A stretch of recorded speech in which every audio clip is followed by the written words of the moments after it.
ये पुराण की कथा है। जब ध्रुव कहा बैठन को नृप गोद में, लिखा होत यदि कर्म, तो मेरी कोख से जन्म लेते, बड़ी रानी के द्वारा जन्म नहीं लेते। हट, निकल यहां से। ध्रुव निकल गए। राजा उत्तानपाद छोटी रानी के अनुचर बन चुके थे। जब किसी पुरुष का मन किसी स्त्री में या किसी स्त्री का मन किसी पुरुष में बिना विवेक के डूब जाता है, तो न्याय नीति की बात भी वो नहीं कह पाता है। उत्तानपाद कुछ नहीं बोले। ध्रुव रोते हुए अपनी माँ के पास गए और माँ से पूछा, माँ एक प्रश्न मेरे मन में। तो माने का प्रश्न मत पूछ, तू ये बता, तू रोता क्यों है? तुझको किसने मारा है? किसने दुख दिया है? तो ध्रुव ने रोना बंद कर दिया। बोले, मैं पिताजी के राजभवन में गया, उन्होंने गोद लिया, छोटी रानी आई, हाथ पकड़कर निकाल दिया और बोली कि मेरे कोख से जन्म लेते तो तुम राजा की गोद पाते, बड़ी रानी की कोख से जन्म लिया, निकलो बाहर। तो मैं ये सोचता हूँ माता जी, दुख उस रानी के द्वारा हमको धक्का मारकर निकालने का कम है, लेकिन इस बात का दुख ज़्यादा है कि चलो वो रानी मेरी माँ नहीं, लेकिन वो बाप तो मेरा भी बाप है। तो उस बाप ने जरा भी कुछ रोका नहीं, इस बात से पीड़ा ज़्यादा हुई कि पिताजी को तो कहना चाहिए। याद रखना, जहाँ जहाँ तुम न्याय नीति से घर परिवार में समाज में चूक जाओगे, वहाँ पर तुम पकड़े जाओगे। छोटे बच्चे ने तर्क से पकड़ा कि पिताजी को तो कम से कम बोलना चाहिए, तेरी कोख से जन्म नहीं लिया है, लेकिन मेरे द्वारा तो लिया है, तो मेरी गोद में बैठने का तो अधिकार है इसको। लेकिन मोह और आसक्ति और वासना में डूबा हुआ इंसान सही बात को कहने में असमर्थ हो जाता है। इसलिए अगर आप चाहते हैं कि हमारा देश सही चले, तो वासना में डूबे हुए कीड़ों जैसी जिंदगी बिताने वाले भोगों के जो कीड़े हैं, कृपया उनको ओट देंगे, उनको कमान देंगे, तो आपका देश सही नहीं चलेगा। क्योंकि वो वासना में डूबे हुए लोग हैं और वासना से प्रभावित होकर के देश के लिए भी गलत फैसला ले सकते हैं। ये वासना बहुत खतरनाक, वासना विष से भी ज़्यादा खतरनाक है। विष पियोगे तो एक बार मरोगे, लेकिन वासना का विष पी लिया है, हजारों जन्म तक मरते जन्मते रहोगे। तो ध्रुव की माँ ने कहा, बेटा ये कहानी इसलिए है। ध्रुव ने कहा, माँ तुम गरीब क्यों, छोटी रानी अमीर क्यों, तुम दुखी क्यों, वो सुखी क्यों? तो ध्रुव की माँ, जो सुनीति नाम था उसने कहा, बेटा पूर्व जन्म में हम दोनों बहनें थी, वो मेरी बहन ही थी, अब वो सौत बन गई, छोटी रानी बन गई, तो मैंने कुछ भी दान नहीं किया था, स्वप्न में भी दान नहीं, सपने दान दीन कछु नहीं, स्वप्न में दान नहीं। तो क्या स्वप्न में भी दान दिया जाता है? हाँ दिया जाता है। अरे स्वप्न में तो सब कुछ किया जाता है और सब कुछ होता है स्वप्न में। ये जो तुम जागृत अवस्था में कर रहे हो, ये सब तुम सपने में पहले कर लेते हो, फिर जागृत में करते हो। लोग कहते हैं सपने झूठे होते, पर मैं कहता हूँ सपनों में भी बड़ी जान होती है। सपने, कितने लोग सपने में शादी भी करते हैं, सपने में बच्चे होते हैं, सपने में पूरी फैमिली है, और सपने में रोते भी हैं, सपने में हंसते भी हैं, सपने में लोग धनवान बन जाते हैं। जागृत अवस्था में धनवान बनने की इच्छा है, पर जागृत अवस्था में धनवान नहीं बन सके तो सपने में धनवान बन जाते हैं। जागृत अवस्था में इच्छा है शादी करने की, नहीं शादी हो पाई तो सपने में शादी करते हैं। जागृत अवस्था में इच्छा 2-4 बच्चे हों तो सपने में बच्चे हो जाते हैं। है वहाँ कुछ नहीं लेकिन हो जाते हैं। और सपना झूठा होता है, सच बात है, झूठा है, वहाँ है कुछ नहीं। सपने का सांप भी झूठा, सपने में सांप दिखाई देता है, वो सांप झूठा है।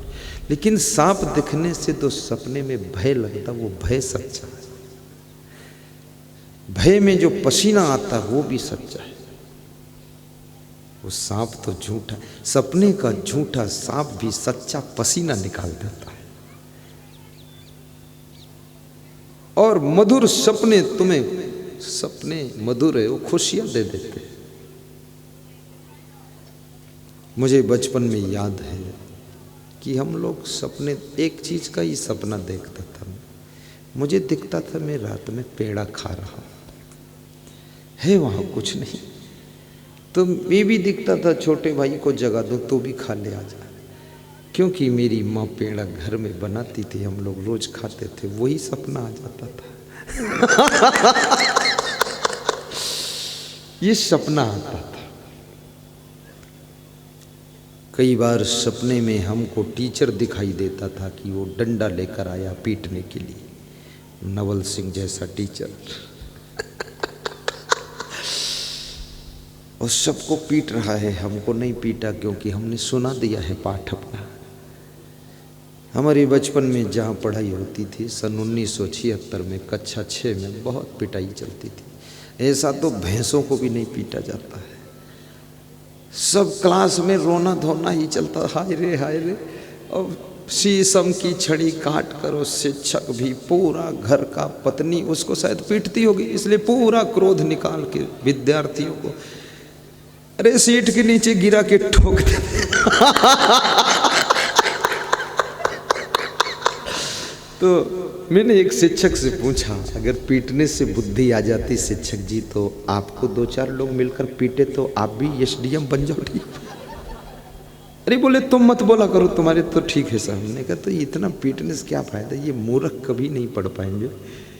हमारे साथ के बहुत पढ़े हुए रिक्शा भी चला रहे हैं, कोई टीचर हो गया थोड़ा बहुत, कोई सब ऐसे खोदम खाद में लगे।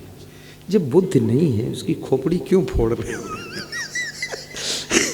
ये स्मरण शक्ति ये तो कुदरती प्राप्त होती है।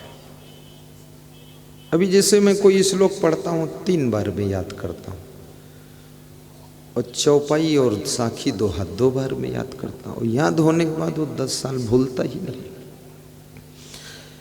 अब हमारे साथ कोई संत भी बहुत अच्छी स्मरण शक्ति रखते हैं। एक संत है तो 165 भजन उसने 3 दिन में याद करके सुना दिए थे। 65 भजन 3 दिन। और मैंने एक दिन 19 भजन याद किया था 3 घंटे में, 19 भजन। हाँ, ये बुद्धूनाथ से काम तो चल रहा। और मेरे साथ ही एक संत बना था, मैंने कहा तू भी भजन याद कर, तो एक भजन उसको याद नहीं हुआ। 12 बजे रात तक जुटा रहा। हमने कहा अंदर मत आना, कमरे के बाहर बैठ याद कर। बैठा रहा, किताब लेकर, बल्ब जलता रहा। मैंने कहा तू और मैं कंपटीशन से, मैं 19 भजन याद कर डाला, उसको एक भी नहीं याद हुआ। तो मैंने कहा क्या हुआ? बोले 12 बज गए, याद नहीं हुआ है, अंदर आने दो, ठंडी लग रही है। कुछ भी नहीं याद। ये दिमाग का रिश्ता न गरीब से है, न अमीर से है, न स्त्री से है, न पुरुष से है, न शहर से है, न देहात से है। फिजिक्स सब्जेक्ट का एक न्यूमेरिकल क्वेश्चन, उसका आंसर अटका हुआ था। एक टीचर, फिजिक्स का लेक्चरर, वो गन्ना छील रहा था अपने खेत में और पढ़ाने भी जाता था इंटरमीडिएट में। श्री मनोहर लाल वर्मा नाम था, पटेल है, पाटीदार है, नानोपुर गांव डिस्ट्रिक्ट सीतापुर का। सीधा बहुत, भोला भाला देवता। और वो पूरी वर्ल्ड में वो क्वेश्चन फंसा हुआ था, उसका आंसर। और गन्ना छीलते छीलते उसके दिमाग में उसका आंसर आया, खट से लिखा उसने, और फट से उसको फिर भेजा गया अमेरिका। और वो पास हो गया, फर्स्ट नंबर आ गया। तो मैंने कहा क्या किस्मत है, और फट से प्रिंसिपल बना दिया गया। तो हमने कहा मनोहर लाल, वो मुझे भी पढ़ाता था, लेकिन अब तो खैर सत्संग सुनने आता है। वो फिजिक्स भी सीख ले, केमिस्ट्री इंग्लिश सीख ले, लेकिन घर की फिजिक्स ऐसी है जिसको प्रिंसिपल भी हल करने में फेल है। तो उसके बेटे का क्वेश्चन आया, आहा ड्रिंकर, क्या बात है। तो मेरे से बोला गुरुदेव इसको सुधार दो। तो उसको 15 दिन साथ रखा, उसके बेटे को छत्तीसगढ़ तक ले गया, पूरा सुधर गया और सुधर के घर गया, और घर जाकर 15 साल तक आया ही नहीं। इस साल मिला वो लड़का। तो हमने कहा राजेंद्र बहुत दिन बाद मिले। बोले 15 दिन में इतना सुधर गए थे, अगर दोबारा आते तो सदुआ ही बन जाते, इसलिए डर से नहीं आए। हाँ कि इतने ठीक सुधार है। उसका बाप बोला इसी डर से दोबारा नहीं भेजे हम, कि पूरे निपट जाएगा। भाइयों और बहनों, स्वप्न में भी दान देना है। स्वप्न में जो तुम दान देते हो उसका भी आपको खुशी मिलता है। तो ये ध्रुव की माता ने स्वप्न में भी दान नहीं दिया था, जिसके कारण ध्रुव की माता की ये दशा हुई थी। राजमहल से निकाली गई, कष्ट मिला, शेर भर अन्न रोज मिलता था, राजमहल का सुख नष्ट हो गया। इसलिए मैं कहूँगा ये अवसर है। पशु पक्षी कीड़े मकोड़े के शरीर में जन्म मिलेगा तो तुम दान पुण्य परमार्थ मंदिर ये कुछ नहीं कर पाओगे, न भक्ति कर पाओगे, न माला पहन पाओगे, न गुरु मंत्र ले पाओगे। अभी गुरु मंत्र लेने को कोई कहता है तो तुम बोलते हो कि बाद को देखेंगे, थोड़ा अभी और कुछ पाप करना बाकी है। एक आदमी से कबीर साहब ने कहा गुरु मंत्र ले लो। तो उस आदमी ने कहा कबीर साहब तुम तो साधु संत हो, मेरे पीछे क्यों पड़े हो, हम गृहस्थ आदमी, बहुत जिम्मेदारियां हैं। तो कबीर साहब फिर बोले तो कब लोगे गुरु मंत्र? फिर बोले 5 साल बाद आना, फिर बताऊंगा। 5 साल बाद कबीर साहब गए, तब तक वो आदमी मर गया था। तो उसका बेटा मिला, कबीर साहब ने बेटे से पूछा कि तुम्हारे बाप कहाँ? बोले वो तो मर गए। बोले मर कर कहाँ गए? बोले हम अंतर्यामी नहीं, हमको नहीं पता कहाँ गए। तो फिर कबीर साहब ने ध्यान लगाया और बताया कि तुम्हारे बाप मर कर के बैल बन गए और ये बैल तुम्हारे द्वार पर बंधा है, ये तुम्हारा बाप है। तो बेटा रोने लगा कि इस बैल को तो मैं बहुत पीटा हूँ, मैं जानता ही नहीं था, मैं तो अपने बाप को मारा हूँ। जिन बेटों के मोह में पड़कर तुम गुरु मंत्र नहीं लोगे, उन्हीं बेटे के द्वार पर तुम बैल बनकर पैदा होगे और फिर वही बेटे तुमको पीटेंगे खूब। तब भी दिमाग आना कठिन है कि 100 जूता खाए तमाशा घुस के देखे, वो आदत है। बैल के पास कबीर साहब गए और बैल से पूछा कि तुम अब तो बैल हो गए, अब मनुष्य रह भी नहीं गए, अब गुरु मंत्र ले लो। तो बैल बोला महाराज अभी तो इस घर की सेवा में बहुत करता हूँ। क्या करते हो? बोले खेत की जुताई तो सब मैं ही करता हूँ, ये गुरु मंत्र ले लूँगा तो जमेगा नहीं, इसलिए 5 साल बाद आ। कबीर साहब 5 साल बाद गए, तब तक वो बैल भी मर गया। उसके बेटे से पूछा कि बैल कहाँ? बोले मर गया महाराज। बोले मर के कहाँ गया? कबीर साहब ने ध्यान लगाया, अंतर ध्यान में पता चला कि बैल मर करके कुत्ते के रूप में पैदा होकर द्वार पर कुत्ता बैठा है। तो कबीर साहब ने उस बेटे से कहा कि बैल मर करके कुत्ता बन गया है, ये कुत्ता बैठा है, ये तुम्हारे बाप की आत्मा है। तो बेटा फिर रोने लगा, बोले कुत्ते को तो मैंने बहुत लातों से मारा हूँ, डंडे से भी पीटा हूँ, बहुत दुर्दशा हुई है, मैं जानता ही नहीं था मैं अपने बाप को मार रहा हूँ लात। इसलिए कुत्ते को भी संभल कर मारना, हो सकता तुम्हारा बाप ही बैठा हो।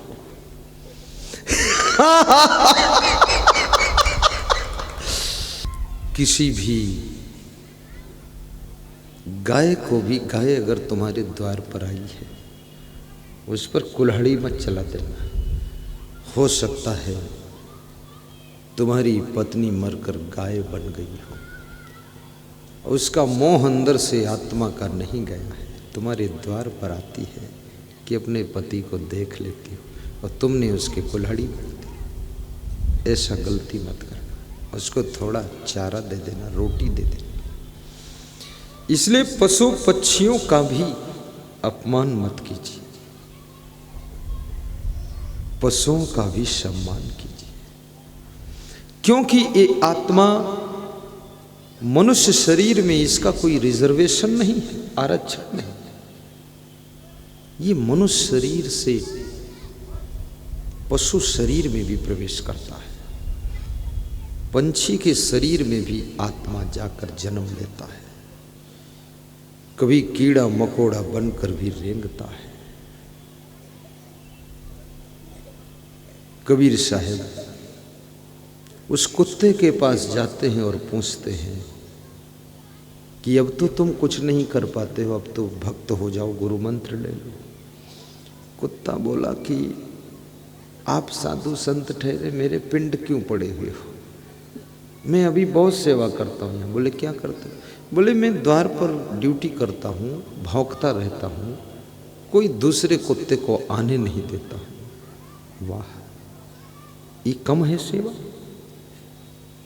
तो कबीर साहब ने कहा फिर? बोले 5 साल बाद आऊँगा। 5 साल बाद कबीर साहब गए, तब तक कुत्ता मर गया। बेटे से पूछा कुत्ता कहाँ? बोले मर गया महाराज। तो मर के कहाँ गया? बोले मैं क्या जानूँ, आप ध्यान लगा के देख लो। ध्यान लगा कर देखा तो कुत्ता मर करके सांप बनकर पैदा होकर सांप के रूप में अंदर कमरे में जलेबी जैसी कुंडली बनाकर बैठा।